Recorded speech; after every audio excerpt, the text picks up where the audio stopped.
This is Trinice Duplessis with Cooking with Love, and this week's featured dish would be Oratree's Catering own seafood dressing. That's right, seafood dressing, and we're going to show you how to make that from scratch when we come right back.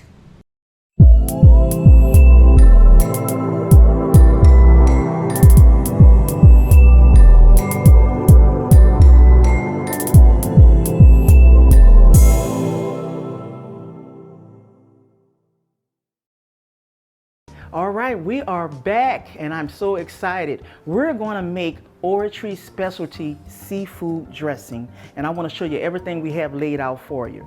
Now, we have in this bowl, we have cornbread and French bread mixed together, and I'm going to come back and explain about the cornbread. But we have the cornbread, we have our fresh seasoning, we have fresh garlic, we have bell pepper, we have onion, we have a red bell pepper, and then we have garlic and herbs seasoning, we have parsley, we have a seafood, we have a Creole seasoning, and we have a little Tony Satras.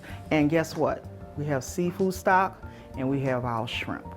So now, the cornbread, guys, make sure you get your favorite cornbread because this is the foundation and the base of your dressing.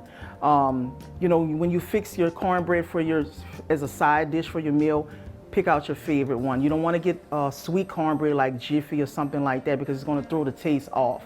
So basically, bake your cornbread and get a few pieces of French bread, put it in the oven and made it a little hard, and then it's going to come out looking like this. So what we have going here, I have a potato masher, right? So I'm going to mash this down like I'm mashing potatoes because I'm trying to get it a little fine, but once I add that seafood stock, it's going to make it moist and it's not going to be dry anymore, okay? So before we do that, I'm going to use this spoon. All right, that looks good. And make sure the cornbread is cooked thoroughly through because you don't want to have uncooked cornbread because it's going to throw the taste off on your seafood dressing, all right? All right, so I got that going here. Now, I want to just go immediately onto the seafood stock. These bits of French bread, don't worry about that because once you add the seafood stock, it'll melt down. Now, how do we Oratree Catering do the seafood stock? What we do is we peel the entire shrimp. That's right, not just the heads. We peel the entire shrimp and we put it in a pot. We add water and we boil it. Now, another little secret I want to share with you. If you wanted a little zing to it, you can add a little tab of crab barrel and that'll give it a little zing. Okay, so this is our seafood stock. So what I'm going to do, make sure it's fresh. And I want to give you another tip. If you're a person like me that loves to cook seafood dishes and you like to add a little flavor, always keep you some seafood stock. So like when you go to the store and you get your broiled shrimp, and don't throw the peelings away. Even the broiled shrimp, you can broil those. So that's just a little secret that you can always have you some shrimp stock in the freezer, and when you want to take it out, you don't have to go run to the store and buy shrimp. You already have that stock. So remember to keep your peelings and broil those peelings and put it away for later. All right, so we have our shrimp stock. So I have one bowl of this shrimp stock. All right, you're gonna pour it right in here. If you happen to run out of shrimp stock, you can add chicken broth or you can add water, okay? So now, look at that. See how moist it's getting? Look at that. See, it's going down. So I really didn't have to mash it, but the shrimp stock is gonna do the job. Look at that, guys. That looks awesome already. So we're gonna make sure I'm gonna add a little more to it because I have another container of shrimp stock, right? Let me tell you something. Dressing in our family, in tradition in New Orleans, especially holidays, we love all kind of dressings. Oyster dressings, cornbread dressing, seafood dressing. It was that way in my grandmother's house. We didn't just have a traditional cornbread dressing. Now, what you're looking at here before I put the shrimp stock in was just like a cornbread dressing. If you would have added chicken broth or water and not the seafood stock, it would have been just a regular cornbread dressing. But now, we're transforming this into a seafood tasting dish. All right, so I'm going to add a little more shrimp stock to it. All right, let's see. Now, All right, we want to keep on going. I can add more. This smells good, and I haven't even added the fresh seasoning to it, right? The key is you want it to taste like seafood because it's unlike regular traditional cornbread dressing. So that's why we're adding the shrimp stock, and that's why we're going to add the shrimp in. That's why I have seafood seasoning. Make sure you get some powdered seafood seasoning as well. Okay? All right. Now I could use a little more stock here. Just a little bit more. All right. Okay, so let me top this up. All right. Now down in the South, we say dressing, and Northerners say stuffing. Now, can you stuff this in your turkey or seafood dressing? That's totally up to you if you want that. Okay? All right, so I'm going to get it. See how it's mixing up really well? All right, get you a nice good spoon. Oh man. It almost looks like cake batter, doesn't it? It looks like cake batter, but it's not. All right. Okay, so now what I'm going to do next, I'm going to add my powdered seasoning. All right, so I have some, we're going to use these entire containers of these seasonings. Now remember, as you get to know me a little bit more, I love fresh seasoning, but I also use powdered seasoning, but I don't overpower our dishes with powdered seasoning. But this is going to mesh together with your fresh seasoning. So I like to use garlic and herbs. I like to use parsley, seafood, a little Creole seasoning, all those seasonings, your favorite seasonings. Put that in your cornbread dressing. Whatever you love, whatever you cook with, that's up to you. So we're going to add our garlic and herb. Uh-oh. I'm going to add dry parsley flakes, just a little bit, because I'm going to add some on the top before a little bit later. Now see how that's transforming already? We're going to use that, a little bit of that. We're going to use all of this, okay? It looks overpowering, but once you mix all this together, it's going to be fine. So now, look how beautiful that looks. Ooh-wee. Man, it smells so divine, and I haven't even added the fresh seasoning. Okay, so this is how you want it to look, guys. You don't want it to look dry. Now, once we put it in the pan, then you'll see how to keep it moist, okay? So when we come right back, we're gonna start on our fresh seasoning.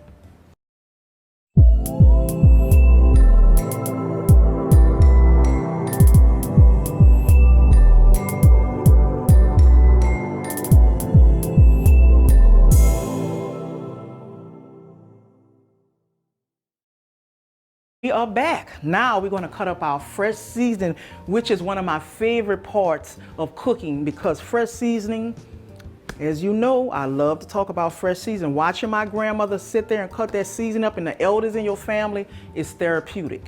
All right, so now, fresh Italian parsley. Fresh Italian parsley always wakes up your food. It's a little bit more flavorful than a curly parsley. So I don't have curly parsley today, but I have our Italian parsley, okay? Make sure you don't get it mixed up with cilantro, because cilantro will throw the whole taste off. So make sure you look at the little tag on your parsley and make sure it's parsley, okay? Because a lot of folks get confused with Italian parsley and cilantro. So let's cut up our Italian parsley. All right. Now, for time's sake, you know what I'm getting ready to say, right? You can use a food processor if you want.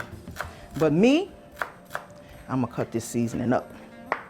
Man, that's so pretty. Now, do we use the stems? Not really, but you can use your stems for something else, you know, throw them away or whatever you wanna do with them, but we don't put the stems in the dressing, okay? So I got it just like I want it, right? All right, okay, so I'm gonna push the Italian parsley to the side. Now, we're gonna get our green bell pepper. Now, I'm gonna cut this whole bell pepper up, okay? And we're gonna have fun with it. All right, now the bell peppers are already rinsed off. A little tip for you, when you do buy fresh seasoning, always wash it off. Always wash it off, okay? So this is already washed. And that on the side over here. Now, if you notice, I don't have a whole lot of seasoning like I usually do. I usually have the orange bell pepper, the yellow, and all that. You know, every dish is not going to require that, right? So we just have our simple onion, our bell peppers, and we have our garlic. That is going to do the job for this seafood dressing. God, I don't know. I'm so excited about tasting this seafood dressing. I just don't know what to do. It just, you know, when you start from scratch, something about cooking from scratch, that is a wonderful thing, to cook from scratch. I mean, to each his own. You know, some people, now I could give you another tip about this cornbread dressing. If you want to get stovetop stuffing in a bag like croutons, also you can use croutons as well. If you want to do that for time's sake, if you don't have time to bake that cornbread the old school way and you just want to, you know, move the process up a little bit, you can certainly do that. There's certain ways, but this is Oratory Catering way of doing it. But you can always do your way of doing it. But I want to give you the basics on how to get your seafood dressing. And especially, like I said before earlier, that seafood stock is going to do the job. Okay? All right, so we're cutting this whole entire bell pepper up. All right, I'll move that over some more. I got a little bit more to go. And we got this thing rolling, right?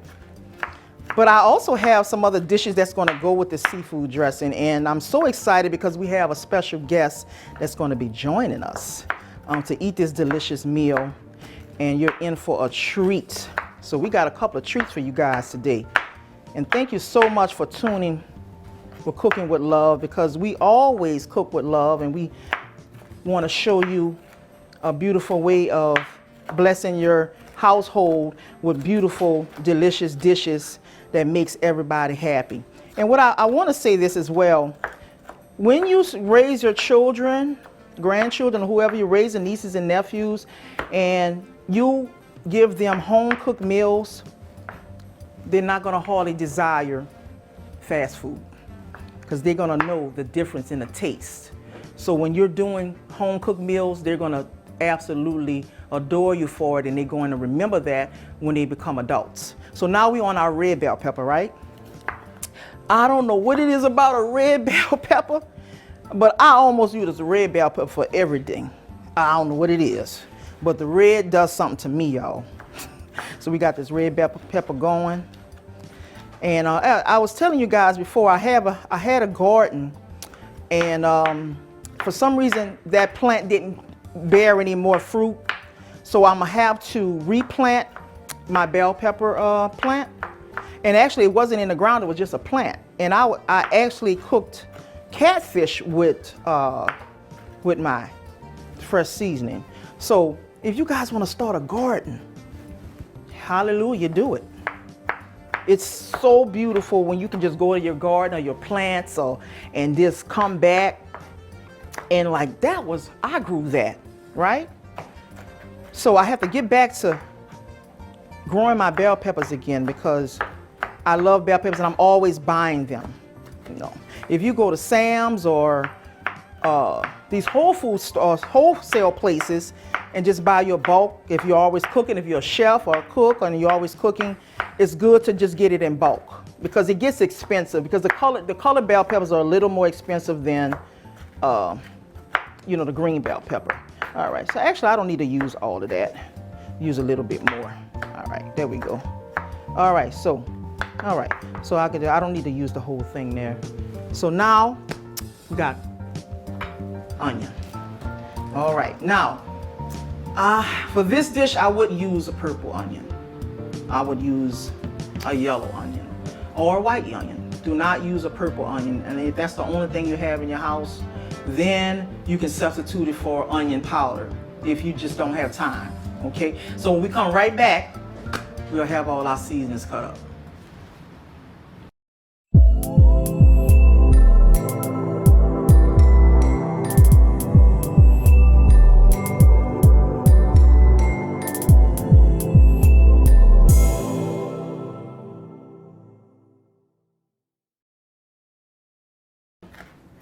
All right, we are back, but I'm not done yet. I still have to cut this garlic up, so we're gonna send you on another break. Don't you go anywhere, and we'll be right back.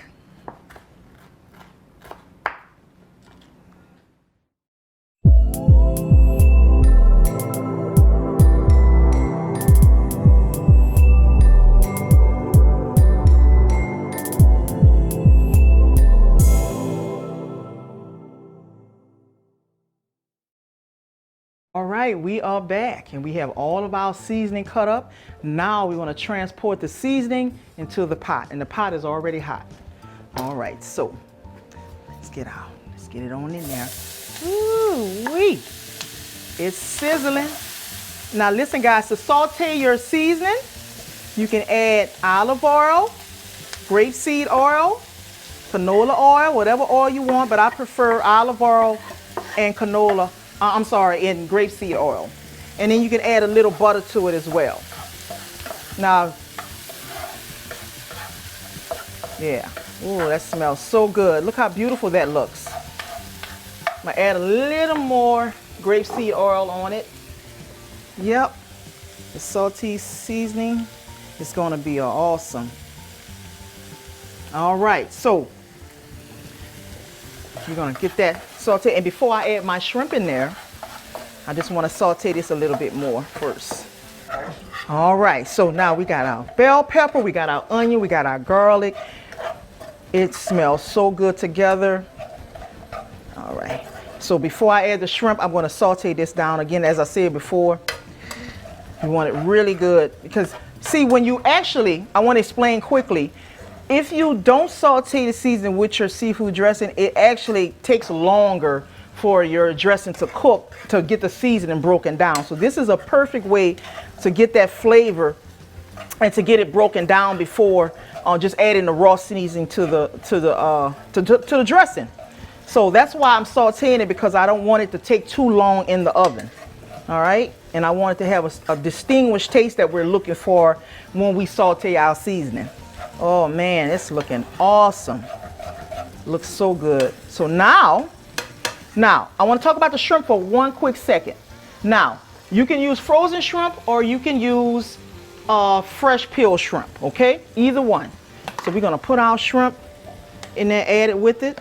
All right. Now that looks like a lot of shrimp, doesn't it? But we're making seafood dressing. So we have our shrimp stock in our cornbread, and now, oh my God. Now, I'm not going to have to add any powder seasoning to this because it's already in our dressing. All right, so we just sauteing this like this. All right, I want to turn it up just a little bit. All right, and just stay with it. Stay with it. Don't leave. Just stay with it because it can burn easily. Okay? All right. All right. That looks so good. Now we're going to cook. I don't want to put this in raw. Again, the purpose is to pre-cook everything before you put it in your dressing, so the duration of the cooking won't be so long. All right, so let's keep that going. That looking good, really, really good. It's coming out perfect already. You start to see the shrimp turn pink. That means it's cooking. All right. All right. It's gonna all mesh together. That shrimp, the dressing. All right, come on. Yeah, like I say, stay with it. Don't move away from the stove because we just want to stay focused on this particular portion of it.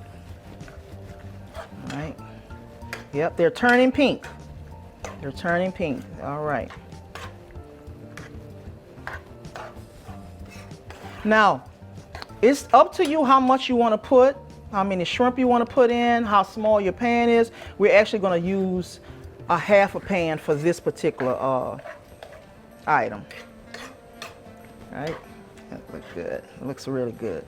All right, we're going to transport our shrimp and our fresh seasoning over to our dressing. And we're going to do that when we come right back.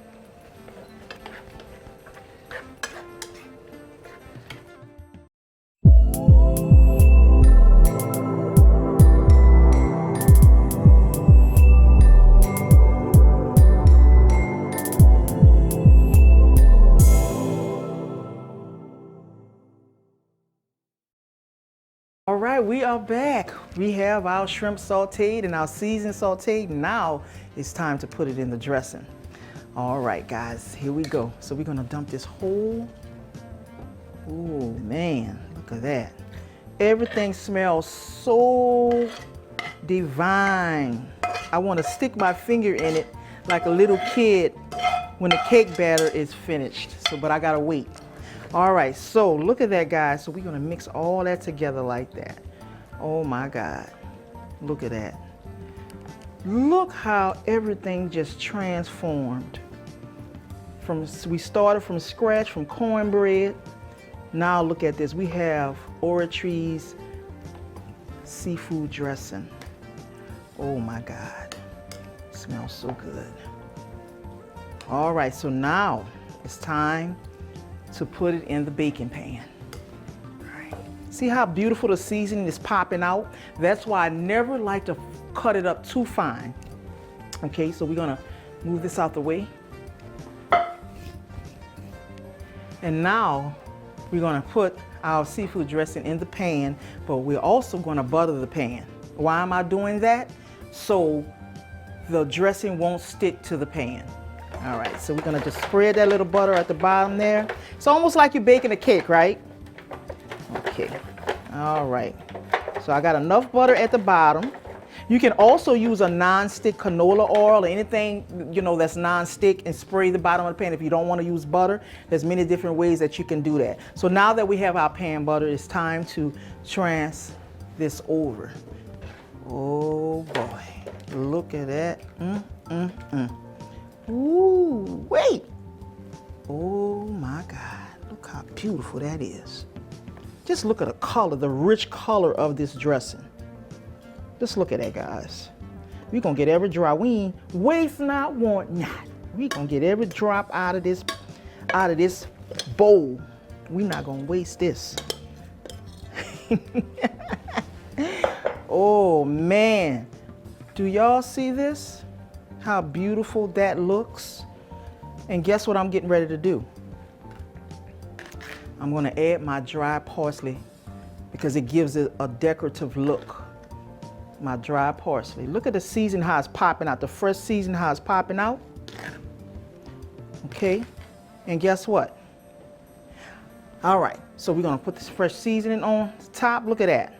Parsley, dribble some parsley on it. Look how beautiful that look. Ooh, Lord. All right, that's beautiful, that's gorgeous. Now we're ready to put it in the oven on 350 degrees for an hour and a half, covered. Get ready for your kitchen to smell like a Caribbean experience. But when we come back, we're gonna talk to our special guest, Duplessis, and see what she's been up to and enjoy this delicious meal. We'll be right back.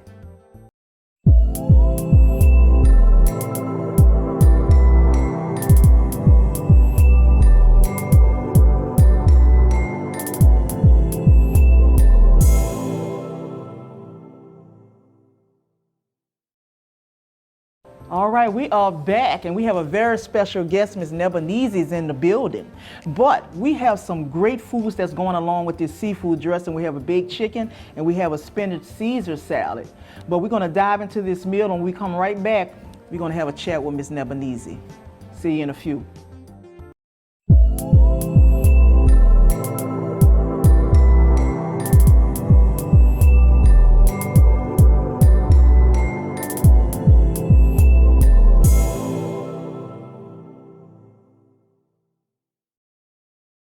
All right, we are back with a very, very special guest. Ms. Duplessis is in the building. Tell the audience who you are and where you're from and little things like that. Let's get to know you a little bit. Okay. My name is Nebuchadnezzar Duplessis, and I'm from Lafayette, Louisiana. Okay. I'm a singer, and I have a project out right now. Yay! Titled Nebula, and the genres are very diverse, from neo soul to R&B to Afrobeat, inspirational. So it's basically a little bit of everything for everybody. So children can listen to it, adults can listen to it. It doesn't matter. So basically, that's it. I'm just an artist that loves and is very passionate about music. Very passionate about music. Very much so.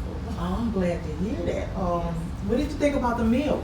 Girl, that was off the chain. She said it was off the chain. Off the chain. Off the chain. It was off the chain. Yes. So did you taste all those different flavors in that seafood dressing? All of it. All of it. I felt like I was on I felt like I was at my mom's house. So are you being a singer? How long have you been singing? Since I was able probably to talk. Yeah. So growing up, a family unit, did you guys cook in the kitchen? Did you sing while you were cooking? Did you grow up in a singing household, or was it just you that was singing? Okay, so my mama she was a great cook. She passed away in November. I'm sorry to hear that. But she could cook, really cook. Did you watch her cook? Did you learn? I did. Awesome. See, that's the importance of elders. I used to watch her, but she wasn't a singer, but she always played music. So you know, and played every kind of music, yeah. every kind of genre of music. So when she was cooking, she had music playing. Oh yeah. So did you sing along? You did I sing along. I did. So growing up, you know how you have that little girl moment and you see that particular person on the television, right, and you want to be like, who was your role model singer back then? Okay, so I liked a lot of people, but when I saw Coco from SWV, I was like, this is Coco for it. SWV? Okay. Oh yeah. Really? Yeah. And the reason why is because my voice never, I wanted the low voice. I never had that. Because you got a high voice. Yeah. You wanted she has a low voice. She's got a high voice. So when I heard her, it was like cool. I was like, oh, she sounds like you. Yeah, I could do this. You identify with her. Yeah. Yeah, because was you ever insecure about your gift? Because as a child. I was. You serious? I was. You because was insecure. First off, I was very shy, and I could always sing, but I didn't really start singing until maybe I was 14, 15, and a friend had to push you. She had to push me. She overheard me sing. She's like, "Oh, you can sing," and she ended up being my choir director and taught me everything. So you were very shy. Yeah. And you were a little insecure about your gift, but you had a big gifts, and a lot of kids go through that.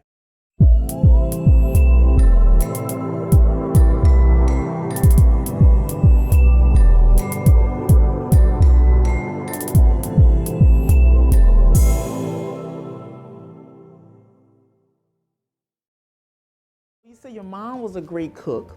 yes. And what did you bless us with today, this beautiful presentation of a brownie? It's a vegan brownie, one of my favorite desserts. So. A vegan brownie. Oh, very, very interesting. So do you love to bake or do you love to cook? I love to cook. So let me see what you're working with here. Let me see. Let me see how this tastes. Oh, this is delicious. Now, I can't tell this is vegan. Really? Mm-mm. I definitely can tell these are some natural ingredients. Yeah. I can taste the natural ingredients. So listen, tell us about this project. I see you have some beautiful CDs on this table. Right. Tell us about this project and how long it took for you to write it, and it's all original music. Oh. So tell the audience about it. Okay, so this is my project. Beautiful picture of you. Yeah, purple. Purple is my favorite color. Yeah, I love purple. Purple is royalty. Royalty, yeah. It did take me a year, so I could have enough time to put it out for my birthday, which was April 15th. So that's when it came out. That's when it was released last year. Last year, okay. But pre-COVID, COVID hit March 12th, so everything was shut down. Right. So I've been just doing visuals, videos and Online. Online. You've been promoting yourself online. So have the pandemic gave you some creative ways to promote yourself? It has. How many songs we have on this project? 12. 12. And all written by you? Yeah. And co-write I actually had some other people that helped me co-write some of the songs too. Some I wrote by myself, some I had help with. But yeah, all of them have a different story. I'm all about... You're a storyteller. Yeah, I'm all about positivity and confidence and, You have a new video out right now. I do. So tell the audience about that video. Okay, so my video... It's kind of spicy. It's a little risque a little bit. Yep. You ain't Not mad like at you. that, but it's basically called Decisions. About who you gonna pick? You know, Mr. Inconsistent or gamble with a new guy? You know, so that's basically what I did. And in the video, you kind of get a sense of who I'm gonna pick. While we're eating this brownie, we're gonna have the audience take a look, quick peek at your video. Ooh. Yeah. I need more, that's what I need. I'm stuck between the two, I'm torn. Please understand me, 'cause what we had was real, and the way he makes me feel is too good to leave. What do I do? Who do I choose to give me more? That's what I need. I'm stuck between the two, I'm torn. Please understand me. The time we shared was wonderful, but with him I'm comfortable. What do I do? Who will I choose? I gotta make a decision. Well, I hope you make the right one, 'cause I've been working trying to keep the lights on. All right, we are back, and I hope the audience enjoyed that clip of your video. I certainly did. Now, listen, this brownie was fantastic. I really want to save it up and wrap it up for later, but tell the audience how they can contact and how they can reach you and how they can follow you. I know there's outlets that people can reach you, so just tell the audience how they can be connected with Miss Nebanese. Okay, my music, Nebula, is on all digital media platforms, so you can get that link. And then you can follow me on Facebook, Nebanese, Nebu-Nezey. Instagram, Neba_Neezy. Like my music page on Facebook, Nebanese Music. And then I have a music page on YouTube. It's Neba Music. And you can subscribe. And that's how you can reach me. Awesome. We appreciate your presence. Thank you for blessing us with the brownie and having a conversation with Cooking with Love. Guys, we sure enjoyed cooking for you today. Make sure you like and subscribe us on Instagram and also YouTube. We'll see you next time. Cooking with Love.